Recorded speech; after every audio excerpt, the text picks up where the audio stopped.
This is section 1.1, part A, analyzing categorical data. The values of a categorical variable are labels for the categories such as male and female. The distribution of a categorical variable lists the categories and gives either the count or the percent of individuals who fall in each category.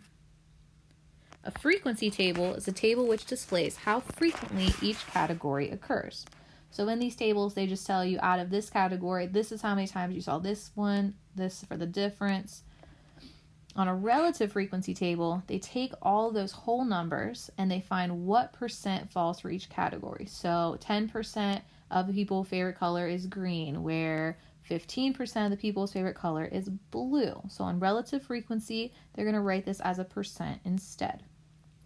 Round off error is an error that occurs when rounding percentages and the percents no longer add up to exactly 100%. So when you're doing rounding and you find percents, you write them as a decimal place, usually to 1 decimal place. By doing this, your total, when you add them back up, may no longer add up to exactly 100%. So if we look at this chart, this is the radio audience rating service placed the country's 13,838 radio stations into categories that describe the kinds of programs that they are broadcasting. Here are 2 different tables that tell the different types of formats. So on the table on the left, this was just a frequency table. So it says out of all the 13,838 types of radio stations, how many there are of each category. So of all of those, there are 1,556 that are adult contemporary radio stations, where there are 869 that are rock. There are 2,066 that are country. Now to turn this into a relative frequency table, they're going to take that number. So if we take adult contemporary, we're going to take that 1,556. They are going to divide it by the total number of radio stations in the country, and that's going to give them a decimal. Now the decimal would be 0.112, and it would keep going from there. To turn that decimal into a percent, remember you are going to multiply by 100, or you're going to move the decimal place 2 places to the right, and that'll give you 11.2%. And you could do that for each category to get this to be a relative frequency table. In this case, the individuals are the radio stations, and the variable being measured is the kind of programming that each station broadcasts. So the table on the left is a relative frequency table. It just gives you the count or the frequency in which they happened. On the right, that's a relative frequency table, which gives you a percent, or it tells you relative to the total number of frequencies, what percent of the time that type of show is going to occur. It is a good idea to check the data for consistency. If you add up all of these category totals, you actually will get 13,838. And if you add up all of these percents, you should get 100%. But in this case, we do only get 99.9, which is okay. That's just a rounding error from where we rounded all of those to 1 decimal place. So columns of numbers can take a long time to read. Another way to look at this data is to make a pie chart or a bar graph to display the distributions. Now you always need to make sure that whatever data you're looking at is actually going to answer that question. So if my question was, what percent of people prefer country radio stations, that previous table is not going to answer that because that just tells us the number of radio stations. So one way to display this is to make a pie chart. A pie chart shows the percent of a piece of a whole category. Each slice represents 1 item. So if we look at just country, it shows you that that is a good chunk of the entire circle. And we can see from our previous data that it's actually 14.9% of all the radio stations are country radio stations. Pie charts show the distribution of a categorical variable as a pie whose slices are sized by the counts or percents of the category. Now, a pie chart does have to add up to 100%, so sometimes it may be necessary to add an other category. You should only use pie charts when you want to emphasize each category's relationship to the whole, and you can only use them when you are talking about parts of a whole. A bar graph is used to describe the display frequencies of categories as bars. Bar graphs represent each category as a bar. The bar heights show the category's count or percent. Bar graphs can compare any set of quantities that are measured in the same units. So if we take a look at this example, we're looking at portable MP3 players such as Apple iPods are popular, not equally popular among all age groups.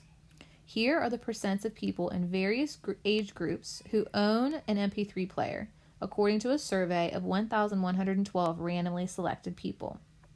So we need to make a well-labeled bar graph. When you are making a bar graph, it is important that you put enough information on it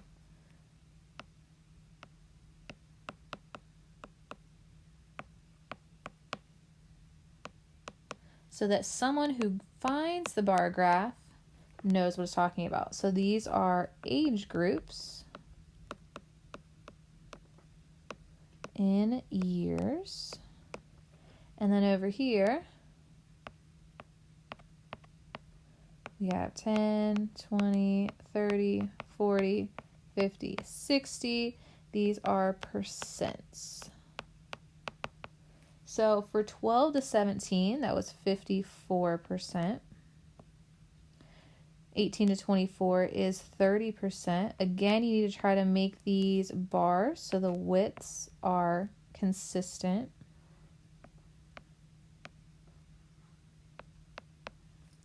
And then we're going to use that bar graph. So here's a better display of that bar graph and describe what we see. So it does appear from our bar graph that MP3 players are more popular among young people and that their popularity generally decreases as the age category increases.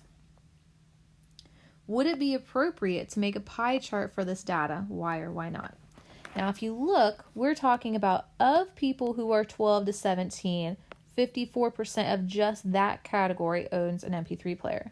Of the category of age group 18 to 24, only 30% of that category own MP3 players. These numbers are not talking about a whole group. They're talking about a percent of one specific category. So because we are not talking about parts of a whole, you cannot use a pie chart to display this data. Bar graphs compare several quantities by comparing the heights of the bars that represent the quantities. Our eye, however, reacts to the area of the bar as well as their height. When all bars have the same width, the area, which is represented by width times height, varies in proportion to the height, and our eye receives the right impression. When you draw a bar graph, make the bars equally wide. So instead of using a bar graph, it is possible to use a pictograph, and this is a graph that uses a picture to represent the data instead of a bar. Pictographs are usually very misleading because the areas of the pictures are larger for some than is appropriate. It is tempting to replace the bars from a bar graph with pictures for greater eye appeal. Do not do it. When Apple Inc. introduced the iMac, the company wanted to know whether their new computer was expanding Apple's market share. For the iMac, mainly being bought by previous Macintosh owners, or was it being purchased by the first-time computer buyers and by previous PC users who were switching over? To find out, Apple hired a firm to conduct a survey of 500 iMac customers. Each customer was categorized as new computer purchasers or previous PC owners or a previous Macintosh owner. The table summarizes the survey results, and a pictograph was also created for the data. Now, if you look at the pictograph, the width of these pictures are very, very different. So the width of those pictures are going to draw your eye to this one that is much larger in area. But the area is deceiving, okay? This one looks much larger than this little picture, again, because of the width. But if you look at the percents of those, there's only a 5% difference. So this is going to be misleading because of the area of the pictures that they are using. So if we take that same data and we make bar graphs, you can actually make misleading bar graphs as well. So which one of these would be considered deceptive and why? Now, if we look at these bars, this bar looks very, very small compared to this bar, when we know, in fact, one was only 12% and one was 17%. There's only a 5% difference. But this graph is more deceptive because it started at 10%. So this bar looks very tiny, when if you actually start at 0, that bar is much higher. So this one is deceptive on the right because they did not start their scale at 0. So there's 2 important lessons that you should learn.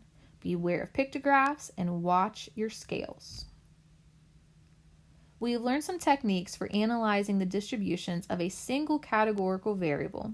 But what do we do when data sets involve 2 categorical variables? In that case, we're going to use a two-way table. Two-way tables are tables that contain 2 different categorical variables in the same table. So if we look at this, this is a representation of 2 different categorical data sets. We have opinion and we have gender. And they asked people who were aged 19 to 25, what do you think are the chances that you would have much more than middle class income at age 30? So for each opinion, they logged whether the person responding was male or female. So we have 2 different categories. The row variables represent the opinions, and the column variables represent the gender of the person answering. So because there are 2 different variables, this is a two-way table. How can we best graph the information contained in the two-way table? First, look at the distribution of each variable separately. The distribution of opinion alone and gender alone are called marginal distributions. So if we go back along the margins, we can find marginal distribution. So a marginal distribution could be for gender. So 2,367 out of the 426 people who were surveyed were female, and we could find that percent. And we could do the same thing for male. Okay, that is one margin, so that's marginal distribution. Or we could do the same thing with opinion. So percents are often more informative than counts, especially if the categories have different total number of people or total number of items. So if we look at the previous example again, if we want to find the marginal distribution of almost certain to have more than a middle class income, you would take the total number of people, we said almost certain, over the total number of people in the table, turn that into a percent, and we would get 22.4%. So now we need to find the marginal distribution for all opinions. So we're just looking at this margin right here.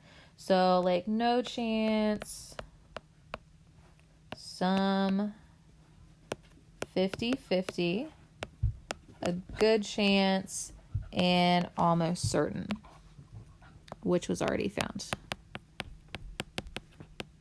So for each of those categories, you would just take the total in that row over the total number that were surveyed. You would take each one of these opinions and you would turn them into a percent.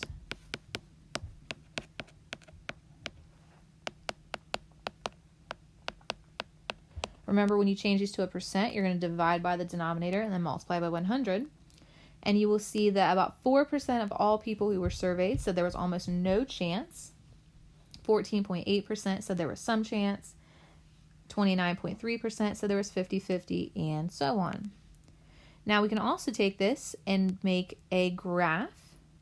Now you could make this a part of a whole. We could make this a pie graph, but that is really hard to make. Or we could make a bar graph. And again, you would just need to label.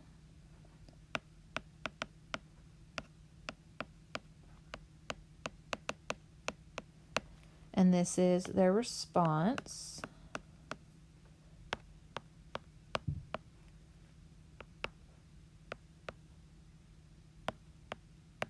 You would put the percents over here. And then you would make a bar for each category. Again, making sure that the bar widths stay consistent. And if we describe what we see, it seems that many young adults are optimistic about their future incomes. Over 50% of those who responded to the survey felt that they had a good chance or an almost certain chance to be rich by the age of 30. Now, we can also take this and look at the gender instead of, so before we looked at opinion, now we can look at marginal distribution of gender instead. So our two genders are female and male. So you would take the total number of female over the total number of people surveyed, and that's going to give you approximately 0.49 or 49%. And you would take the total number of males over the total number of people surveyed, and that'll give you about 0.51 or about 51%. If we wanted to make this into a graph, we would put females here, males here. Remember to label that these are genders.